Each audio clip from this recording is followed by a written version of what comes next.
요한복음 9장 1절부터 12절까지 말씀 한 절씩 교독하겠습니다. 제가 먼저 1절 요한복음 9장 1절을 읽겠습니다.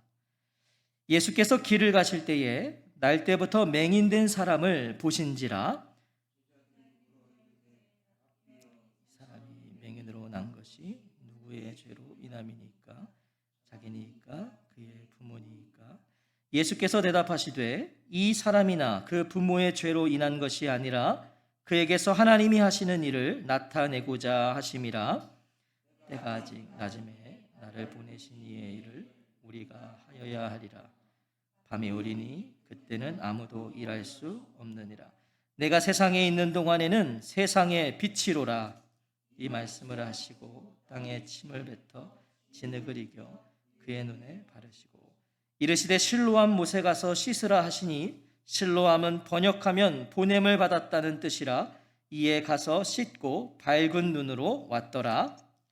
이웃 사람들과 전에 그가 거린인 것을 사람들이 이는 앉아서 구걸하던 자가 아니냐. 어떤 사람은 그 사람이라 하며 어떤 사람은 아니라 그와 비슷하다 하거늘 자기 말은 내가 그라 하니 그들이 묻되 그러면 내 눈이 어떻게 떠드느냐. 대답하되 예수라 하는 그 사람이 진흙을 이겨 내 눈에 바르고 나더러 실로암에 가서 씻으라 하기에 가서 씻었더니 보게 되었노라. 그들이 이르되 그가 어디 있느냐 이르되 알지 못하노라 하니라. 아멘.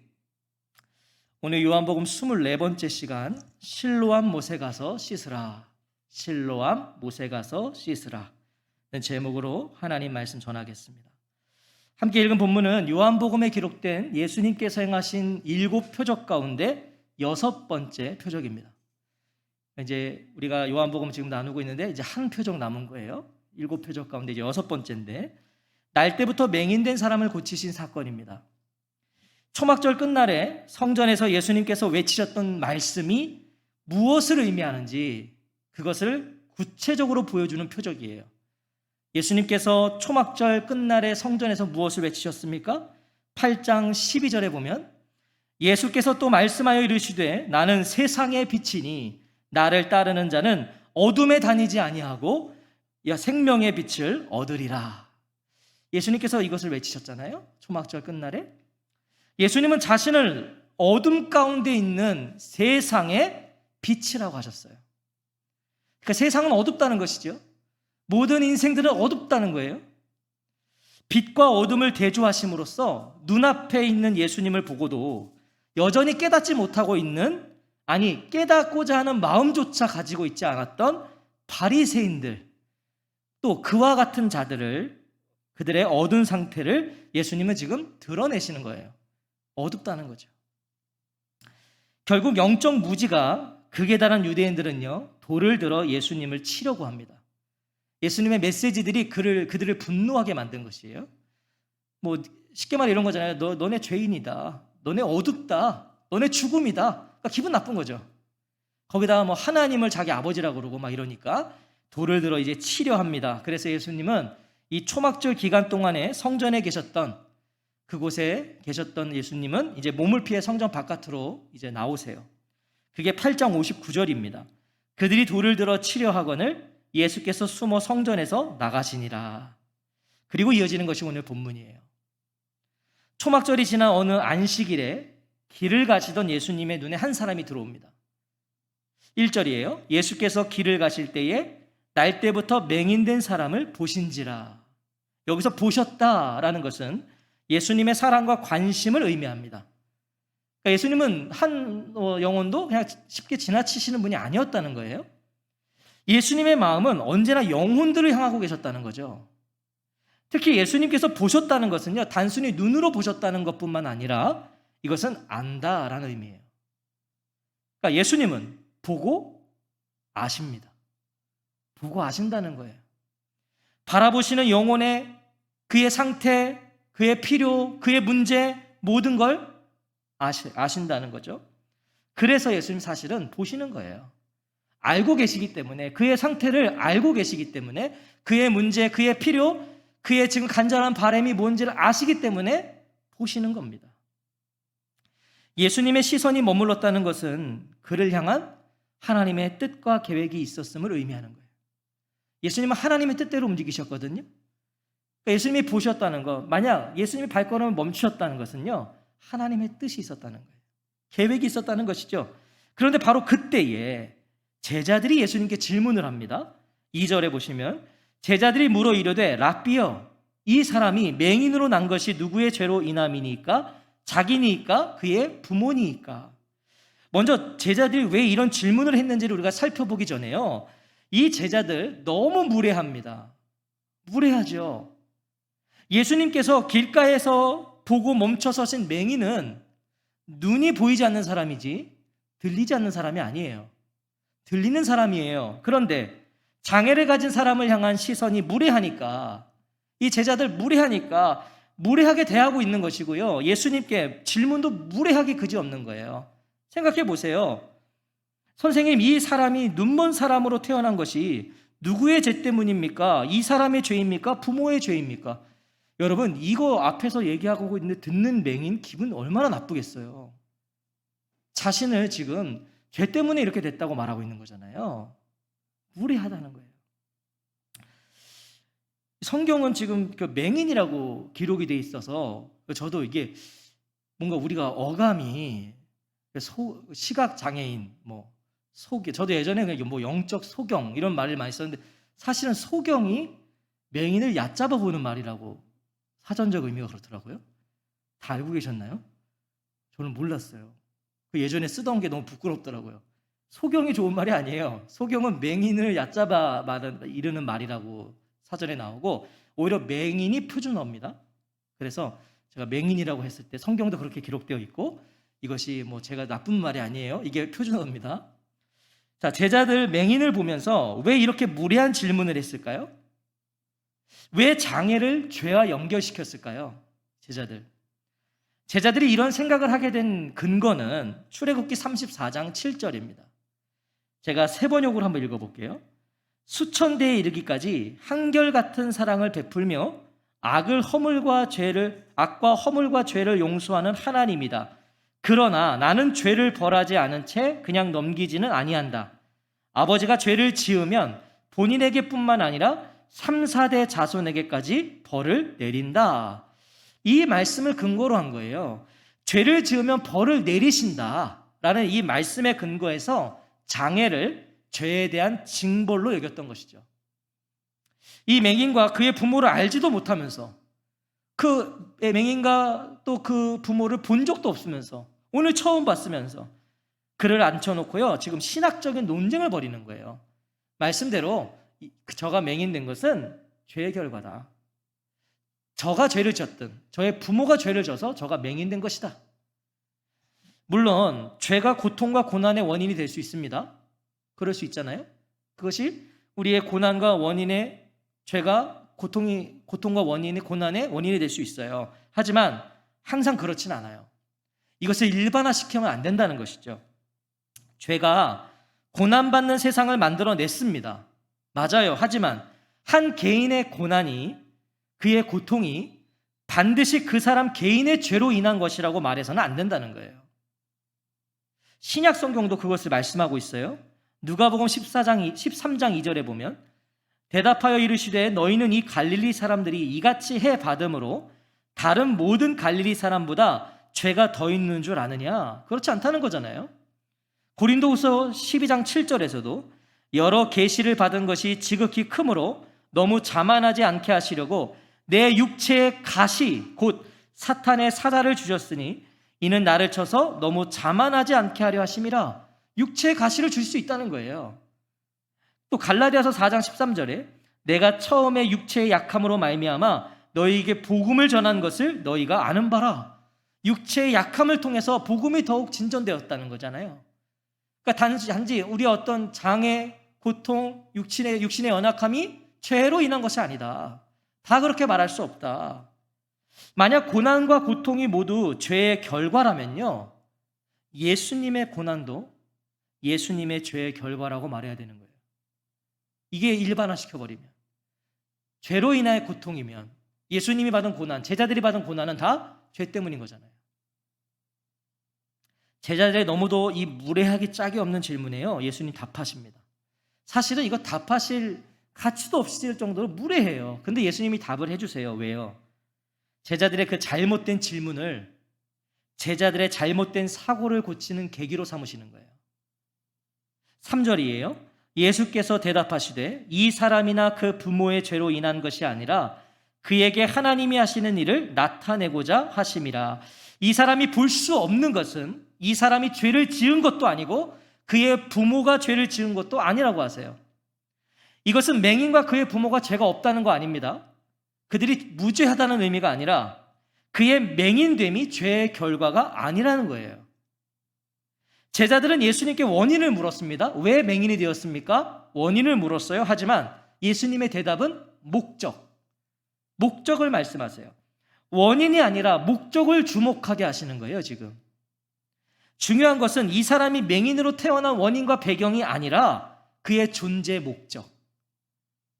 그게 중요한 것이라고 말씀하십니다. 예수님은 맹인이라는 이 사람의 상태에 관심을 두지 않고 계신 거예요. 맹인. 제자들은 맹인이라는 거에 집중해서 글을 해석하고 있었던 거고, 예수님은 그 맹인이라는 그의 상태에는 관심 없으세요. 그것으로 그를 바라보지 않으셨고 그것으로 그를 해석하지 않으신다는 거예요. 그의 존재, 그에게도 분명하게 주어져 있는 하나님의 계획, 하나님의 뜻, 바로 그것에 관심을 두고 계신다는 거죠. 그러니까 예수님께서 영혼들을 바라보는 시선은 우리랑 완전 다르신 거예요. 우리는 어떻습니까? 그의 배경을 보고 그를 판단하잖아요. 초라하게 왔는데 어디 대기업의 중역이다. 그럼 그 다음부터 그 사람 달라 보이는 거예요. 뭐가 조금 뭔가 어눌한데 우리나라 인류의 대학을 나왔다 그러면 그 다음부터 또 달라지는 거예요. 그래, 예수님이 그렇지 않으신다는 거죠.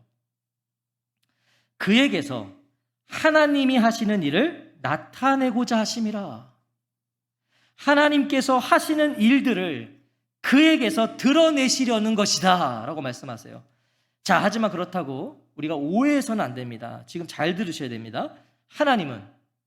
하나님께서 하시는 일을 나타내시고자 그를 맹인되게 하신 것 아닙니다. 이 오해할 수 있는 부분이잖아요.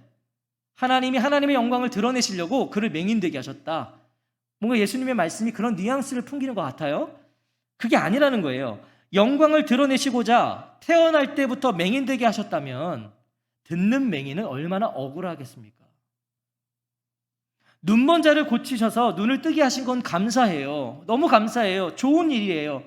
하지만 단지 눈을 뜨게 하심으로써 하나님 자신의 영광을 드러내시기 위해 눈먼 자로 태어나게 하셨다면 얼마나 억울한 거예요. 왜요? 주변에는요, 태어날 때부터 장애가 없는 사람이 더 많거든요. 왜 하필 나를 하나님 지목하셔서 그럼 왜 당신의 영광을 드러내는 도구로 저를 맹인되게 하셨습니까? 이렇게 많은 사람들은 정상인데 이게 얼마나 억울하냐고요. 눈을 뜨게 하신 것은 감사한데 단지 영광을 드러내시는 교보제로 삼기 위해 오랜 시간을 눈먼 자로 살게 하셨다면 이거 섭섭한 거예요. 너무 서운한 거예요. 화가 나는 거예요. 지금 예수님께서 하신 그에게서 하나님이 하시는 일을 나타내고자 하심이라는 이 말씀은요, 그런 의미 아니에요. 영광 나타내시고자 그를 맹인으로 태어나게 하셨다. 그리고 오늘이 바로 그날이다. 이거 의미하는 게 아니에요. 자신의 죄와 부모의 죄 때문에 맹인으로 태어난 것이 아니라 하나님의 영광을 드러내는 도구가 되기 위해 맹인으로 태어난 것도 아니라 그의 존재 목적. 비록 그가 태어날 때부터 맹인 되었지만 하나님은 그를 통해 하나님이 하시는 일이 무엇인지를 나타내고자 하시는 거예요.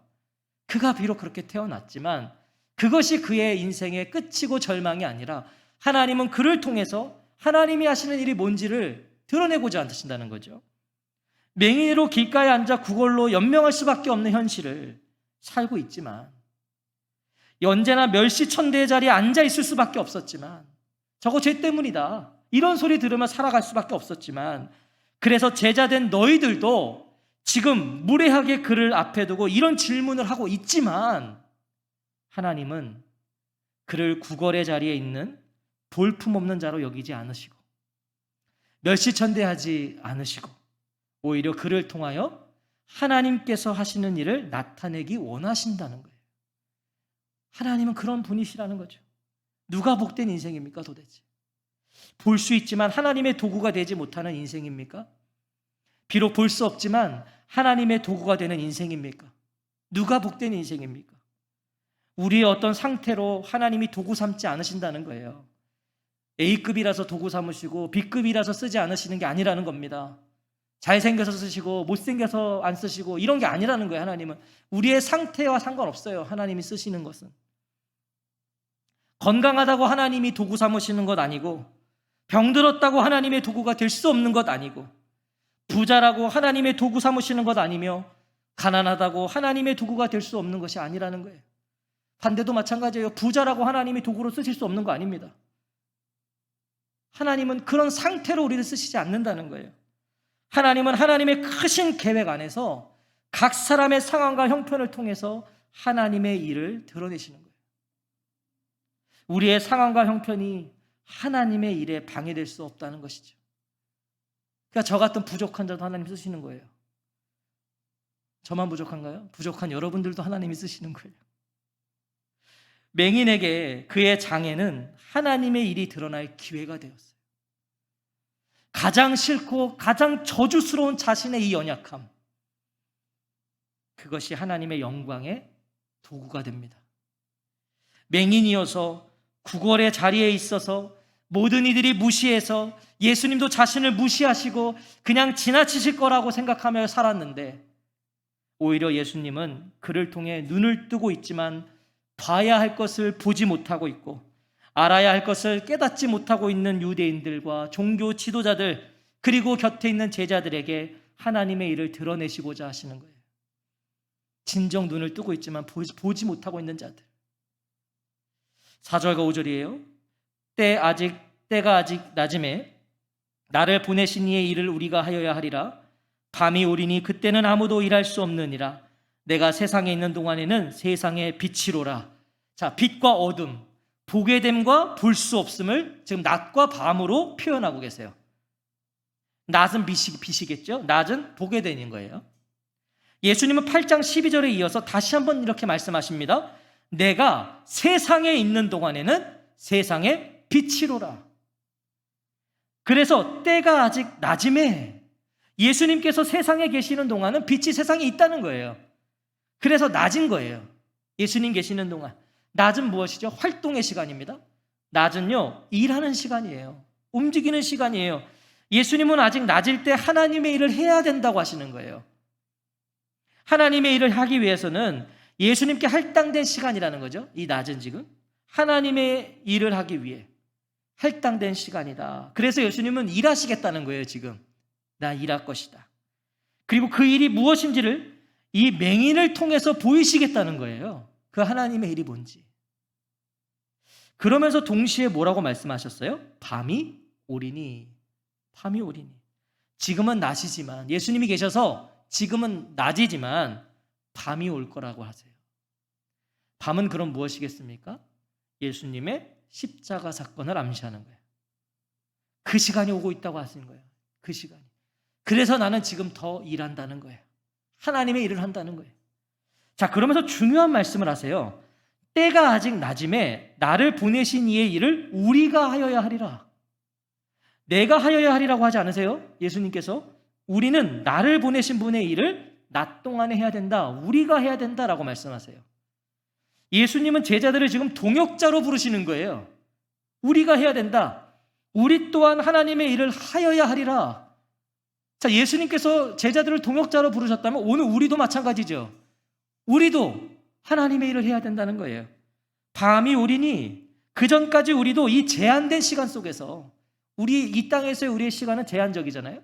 이 제한된 시간 속에서 최선을 다해서 하나님의 일을 감당해야 한다는 것이죠. 예수님 왜 이렇게 말씀하셨어요? 밤이 오리니 그때는 아무도 일할 수 없느니라. 예수님은 십자가로 죽으실 것이고 더는 육체로 세상에 계시지 않을 것이기에 제자들에게, 오늘 우리에게 말씀하시는 겁니다. 우리가 하여야 하리라. 하지만 분명한 것은요, 예수님은 지금도 우리와 함께 일하고 계시다는 것이죠. 마태복음 18장 20절에 두세 사람이 내 이름으로 모인 곳에는 나도 그들 중에 있느니라. 마태복음 28장 20절에 내가 너희에게 분부한 모든 것을 가르쳐 지키게 하라. 볼지어다 내가 세상 끝날까지 너희와 항상 함께 있으리라. 히브리서 13장 5절에도 돈을 사랑하지 말고 있는 바를 족한 줄로 알라. 그가 친히 말씀하시기를 내가 결코 너희를 버리지 아니하고 너희를 떠나지 아니하리라 하셨느니라. 지금도 함께하고 계신 거예요. 주어진 생애 가운데 우리를 빛 가운데로 인도하신 세상의 빛이요 생명의 빛이신 예수 그리스도와 함께 하나님의 일을 나타내시는 저와 성도님들 되시기를 축복합니다. 이것이 우리에게 주신 소명이에요. 자, 맹인의 존재와 존재 목적과 가치를 말씀하신 예수님은요, 이제 그 일, 그를 통해 보이실 하나님의 일을 시작하세요. 드디어 이제 시작하세요. 그런데 방법이 좀 이상합니다. 갑자기 땅에 침을 뱉으셔서 진흙을 개어 그의 눈에 바르세요. 예수님이 누구이십니까? 예수님은 말씀으로도 고치시는 분이에요. 그리고 많은 경우 예수님은 그렇게 하셨어요. 우리가 나누었던 38년 된 병자를 고치실 때도 어떻게 하셨죠? 일어나 네 자리를 들고 걸어가라. 말씀으로 그를 고치셨습니다. 그런데 왜 이런 이상한 방식으로 고치려 하셨을까요? 여러 해석들이 있어요. 저도 이렇게 여기저기 책들을 막 참고해보니까 참 하여튼 사람들의 해석은 참 다양하고 그 기발한 것 같긴 한데 제가 그냥 소개하지 않기로 했어요. 별거 아니에요. 자, 왜 이렇게 하셨는지는 우리가 그 다음에 하신 말씀 그리고 그 말씀에 대한 맹인의 반응으로 알 수 있는 거예요. 우리가 그 성경의 이 문맥 안에서 발견하는 것이 중요한 거잖아요. 자, 침으로 개어진 진흙을 맹인의 눈에 바른 예수님 말씀하세요. 7절에 보세요. 이르시되 실로암 못에 가서 씻으라 하시니, 실로암은 번역하면 보냄을 받았다는 뜻이라 이에 가서 씻고 밝은 눈으로 왔더라. 자, 예수님이 왜 맹인의 눈에 진흙을 바르셨습니까? 왜 바르셨어요? 씻게 하시기 위함이었잖아요. 씻게 하시려고, 씻을 수밖에 없게 하시려고 예수님 그렇게 하신 거예요. 예수님 지금 단순히 치유를, 기적을 바라신 거 아닙니다. 단순히 맹인의 눈을 뜨게 하는 것이 하나님의 일이 아니셨다는 거예요. 지금 그냥 그의 눈 띄워주는 게 하나님의 일이 아니라는 거죠. 지금 맹인을요 단지 기적의 도구 삼지 않으시는 거예요. 기적을 보이셔서 하나님의 일을 나타내시고자 기적의 도구로 그를 끌어오신 게 아니라는 거죠. 단지 그게 아니라는 거예요. 기적이 아니에요. 예수님께서 이상한 방식으로 그의 눈에 진흙을 바른 것은 그의 육신의 눈만이 아니라 그의 영적인 눈에도 빛을 허락하기 위함이셨어요. 자, 왜 이렇게 해석이 가능해요? 예수님 지금 믿음을 요구하고 계세요. 순종을 요구하시는 거잖아요. 생각해 보십시오. 그는 맹인입니다. 앞을 볼 수 없어요. 진흙을 바른 순간 빛이 그에게 임하지도 않았어요. 여전히 진흙을 바르셨을 때는 눈이 떠지지 않았단 말이죠. 눈이 열리지 않았어요. 그런데 가야 돼요. 실로암 못에 가서 눈에 바른 진흙을 씻어내야 돼요. 예수님이 실로암 못에 가서 씻으라고 그러셨거든요. 지금 그는 안 보이는 상태입니다. 그런데 가야 된단 말이죠. 실로암 못으로 가야 돼요. 앞을 볼 수 없는 사람이 익숙하지 않은 곳을 향해 나아간다는 거, 그것도 물가로 간다는 거, 이거 결코 쉬운 일이 아니에요. 이것은 대단한 도전이자 모험이에요. 하지만 그는 어떻게 합니까? 이에 가서 씻고 밝은 눈으로 왔더라. 그는 예수님의 말씀을 믿었고 순종했다는 거예요. 이해되어서도 아니었어요. 앞이 보여서도 아니었어요. 자신이 실로암 못까지 잘 찾아갈 수 있을지도 장담할 수 없었고, 가서 씻었는데 아무 일도 일어나지 않으면 어쩌나 하는 의심과 두려움도 있었을 거예요. 선생님, 제가 어떻게 실로암 못까지 갈 수 있습니까? 이거 골탕 먹이시는 거 아닙니까? 안 그래도 평생을 사람들의 놀림거리로 살았습니다. 장난이시라면 여기서 그만두십시오. 이렇게 항변할 수도 있었어요. 그러나 그는 그렇게 말하지 않았습니다. 그는 이에 가서 씻고 밝은 눈으로 왔더라. 후에 예수님은 이 맹인이었던 자를 만나십니다. 뒤에 가보면, 그리고 그에게 물으세요. 9장 35절에 보면 네가 인자를 믿느냐? 그랬더니 주여 그가 누구시오니까 내가 믿고자 하나이다. 네가 그를 보았거니와 지금 너와 말하는 자가 그이니라. 주여 내가 믿나이다 하고 절하는지라. 그는 맹인이었기 때문에 자신의 눈에 진흙을 바르시는 분이 누군지를 실로암 못에 가서 씻으라고 했던 예수님의 얼굴을 보지 못했어요. 그래서 지금 예수님 만났는데도 예수님은 모르는 거예요. 못 봤으니까 자기는. 그분이 예수님이시라는 걸 알았을 때 그는 예수님을 믿고 그분께 절합니다. 이거 예배했다는 거예요. 경배했다는 거예요. 예수님의 말씀대로 실로암 못으로 가서 씻은 그의 순종이 믿음에서 나온 것임을 가르쳐 주시는 거죠. 그는 믿음으로 간 거예요. 그래서 그분을 만났을 때 그분이 그라고 말씀하셨을 때 믿는 거예요. 세상의 빛이요 생명의 빛이신 예수님은 어두운 맹인의 눈만 밝히신 것이 아니라 무엇입니까? 그의 영혼까지 밝히신 거예요. 이게 하나님이 하시는 일이었어요. 하나님 그걸 원하셨던 거예요. 육신의 눈을 치유하는 것이 목적이 아니라 그에게 생명, 영생을 허락하심에 목적이 있으셨다는 것이죠. 오늘 이 맹인 누구입니까? 이 맹인 누구예요? 예수님께서 행하신 6번째 표적 또한 이것은 단순한 기적에 초점이 있지 않습니다. 표적은 기적과 다르잖아요. 단순히 어떤 현상을 말씀하시고자 하는 게 아니잖아요. 한 맹인이 눈을 떴다가 메시지가 아니라는 것이죠. 누가 진정한 맹인이고 눈을 뜨게 하심이 무엇을 의미하는가? 그것이 메시지예요. 6번째 표적의 메시지는 그것이에요. 누가 진정한 맹인이고 눈을 뜨게 하심이 무엇을 의미하는가? 맹인은 육신의 눈과 동시에 영적인 눈을 뜨게 됩니다. 바리새인들과 같이 볼 수 있는 자들은 예수님을 볼 수 없었는데 볼 수 없는 맹인은 예수님을 보게 돼요. 오늘 이 맹인은 그래서 예수님을 보는 자들을 의미하는 거예요. 예수님을 보는 자들. 예수님을 보게 되어 그분을 따르고 있는 제자들, 성도들, 그리스도인들. 그것이 오늘 이 맹인들을 말하는 것이죠. 이 맹인을 말하는 거예요.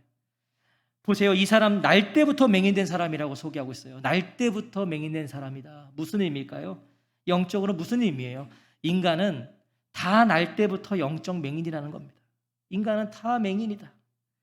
그래서 봐야 할 것을 보지 못하고 깨달아야 할 것을 깨닫지 못하고 어둠 가운데 거하는 자들일 수밖에 없는 것이고, 예수님은 바로 그러한 우리들을 위해, 그런 인생들을 위해 빛으로 오셔서 생명의 빛으로 우리의 어두운 눈을 열어 주신 것이죠. 실로암 못에 가서 씻으라. 이것이 바로 그런 의미입니다. 이 실로암 못에 가서 씻으라는 게 바로 그런 의미예요. 실로암이 무엇입니까? 성경은 실로암은 번역하면 보냄을 받았다는 뜻이라. 예수님이 누구이십니까? 하나님께 보내심을 받은 분 아니세요? 예수님이 보내심을 받은 분? 이것은 예수님께서 누누이 말씀해 오신 겁니다. 이는 내가 혼자 있는 것이 아니요, 8장만 봐도요 계속 이렇게 얘기했어요. 이는 내가 혼자 있는 것이 아니요 나를 보내신 이가 나와 함께 계심이라. 나를 보내신 아버지도 나를 위하여 증언하시니라. 내가 너희에게 대하여 말하고 판단할 것이 많으나 나를 보내신 이가 참되심에, 나를 보내신 이가 나와 함께 하시도다. 나는 항상 그가 기뻐하시는 일을 행함으로 나를 혼자 두지 아니하셨는데, 예수님 계속 뭐라 하세요? 나를 보내신 이가, 나를 보내신 이가. 하나님의 보내심을 받으신 예수님께서 이 맹인을 실로암 못으로 보내시는 거예요. 자, 이 연결이 이해되시죠? 하나님께서 보내신 분이 이 맹인을 실로암 못으로 보내세요. 그리고 그 예수님의 보냄을 받은 맹인은 실로암 못에서 밝은 눈이 됩니다. 사랑하는 성도 여러분, 실로암 못에 가서 씻으라는 예수님의 말씀의 의미가 깨달아지세요? 실로암 못에 가서 씻어라. 이 의미가 깨달아지시냐고요? 실로암의 의미가 뭐예요? 보냄을 받았다예요. 보냄을 받았다. 예수님은 누구이십니까? 보내심을 받은 분이에요. 실로암 못에 물에 효력이 있어서 그의 눈이 밝아진 것이 아니었어요. 예수님께서 맹인을 보내셨기에 보냄을 받은 실로암 못에서 씻음으로 맹인의 눈이 밝아진 것이었어요. 실로암 못에 가서 씻으라는 말씀은 그래서 곧 예수님께 와서 씻김을 받으라는 말씀과 같은 거예요. 실로암, 보냄을 받았다. 예수님은요, 보내심을 받은 분이에요. 결국 실로암 못에 가서 씻으라는 예수님께 와서 씻김을 받으라는 거예요. 하나님의 보내심을 받은 예수님께서 보내신 실로암이었기에 맹인의 눈이 밝아졌습니다. 오늘도 예수님은 우리의 눈을 밝히시고자 실로한 못이 되어주시는 거예요. 우리의 눈을 밝히시고자. 와서 씻으라는 거예요. 와서 씻어라. 오늘 진정 봐야 할 것을 보고 계십니까? 오늘 정말 봐야 될 걸 보고 계세요? 오늘 나의 상황과 형편과 상관없이 예수님은 나의 주님이시고 나의 예배를 받으시기에 합당한 분으로 고백하고 계십니까? 오늘도 나라는 존재가 얼마나 존귀한 자인지, 나 같은 자를 향하신 하나님의 뜻과 계획에 감사하고 감격하고 감동하고 살고 계신가요? 내가 어떤 자인지, 나라는 존재가 얼마나 존귀한 자인지에 감격하고 계세요? 천지를 창조하신 하나님께서 하나뿐인 아들을 나에게 보내셨어요. 그리고 영적 맹인되어 그 아들을 주님으로 바라볼 수 없던 우리를 예수님은 빛을 비추셔서 밝은 눈이 되게 해주셨어요. 그래서 진정 그 주님이 우리의 그리스도시요 주님이 되신 거죠.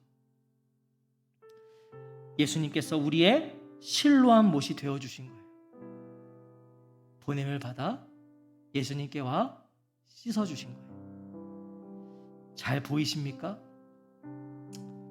오늘 잘 보고 계십니까? 정말 잘 보고 계세요? 오늘 나의 삶에 대한 우리의 평가가, 이 시대를 바라보는 우리의 시선이, 우리의 눈이 떠 있는지, 우리의 눈이 흐릿한지, 우리가 감겨 있는지를 말해주는 거예요. 오늘도 나의 삶 속에 기쁨이 없고 감사가 없고 자족함이 없고 감격이 없고 감동이 없고, 그 사람도 지금 제대로 보지 못하고 있는 거예요. 이 시대를 바라보면서 이 시대를 향한 하나님의 마음을 읽을 수 없고, 이 시대가 걷고 있는 그 길을 보면서 하나님의 애절한 그 마음, 하나님의 눈물을 볼 수 없다면, 그저 이 세상이 좋고 이 세상의 흐름에 함께 편승해서 살아가는 것이, 그것이 길이고 진리라고 말하고 있다면 눈이 감겨 있는 자죠. 잘 보이십니까? 정말 잘 보고 계세요? 오늘도 예수님은 우리 각자에게 말씀하세요. 실로한 못에 가서 씻어라. 실로한 못에 가십시오. 어디입니까? 우리의 실로한 못이신 예수님께 오십시오. 오십시오. 내가 제대로 보지 못하고 있는 것 같다면, 오늘 나의 걸음을 따라가 보니까, 내 마음이 가는 곳을 가보니까 내가 눈이 감겨 있는 자 같다면 오늘 예수님께 오십시오. 와서 당신의 다시 영혼의 눈을 씻으십시오. 주님께 씻김 받으십시오. 밝은 눈으로 우리가 얻은 영생을 확인하시고 누리시기를 주의 이름으로 축원합니다. 눈이 떠져야 됩니다. 그래야 우리가 받은 영생을 볼 수 있습니다. 이 영생이 우리의 삶에 가장 귀한 것이 될 수 있습니다. 그 사람은 이 시대를 제대로 볼 수 있습니다. 나의 삶을 제대로 볼 수 있고, 무엇보다 나 자신을 잘 볼 수 있어요. 거기에 소망이 있습니다. 실로한 못에 가서 씻으라. 오늘 이 하나님의 귀한 초청 앞에 순종하실 것인지, 아니면 또 흘려보낼 것인지, 그것은 저와 성도님들의 몫으로 달려 있습니다. 오늘 이 맹인을 기억하십시오. 그는 가지 않을 수 있었습니다. 의심의 자리에서 주저앉아 있을 수 있었지만 그는 실로한 못에 갔습니다. 그리고 거기서 밝은 눈이 되어 돌아왔습니다. 오늘 저와 성도님들이 그 밝은 눈을 가진 자들이 되었으면 좋겠습니다. 아멘. 우리 같이 찬양하고 기도하는 시간 갖겠습니다.